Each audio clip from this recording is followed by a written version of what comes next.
The fashion world changes all the time.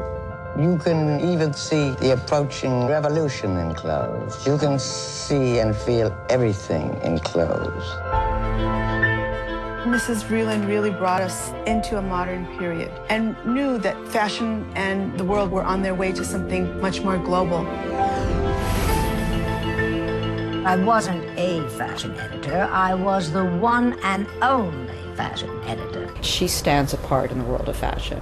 She's this reference point, and the reason that she's this reference point is because she's the original. She's the visionary, and I think that, and she's the real thing, because the concept of a fashion editor really didn't exist before her, and it was a term that was coined after her 26 years at Harper's Bazaar. She saw things in people before they saw it themselves. She celebrated Barbra Streisand's nose. She would say, push their faults, make it the most beautiful thing about them. Diana was just so far ahead. I mean, it wasn't just about fashion. It was about art. It was about music, and it was a society. It was all woven together.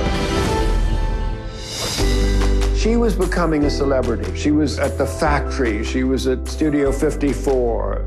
I wanted to get where the action was. I interviewed her two sons, Frecky and Tim, and it was over the course of 2 days, and it was on the second day that emotions started to come out of, how perhaps she hadn't been present as a mother, and just some sadness, and but there were a lot of people that showed a lot of emotion in these interviews, because she really had touched their lives. She would spend the evening with Warren Beatty, Angelica Houston, Jack Nicholson, and Cher. They were wonderful. They were so charming. Vreeland inspired them. She had a very strong impact on them. She made it okay for women to be outlandish and extraordinary. She would fix her gaze on somebody, and then they'd start to blossom. Oh, I adore Twiggy. She's just such a personality.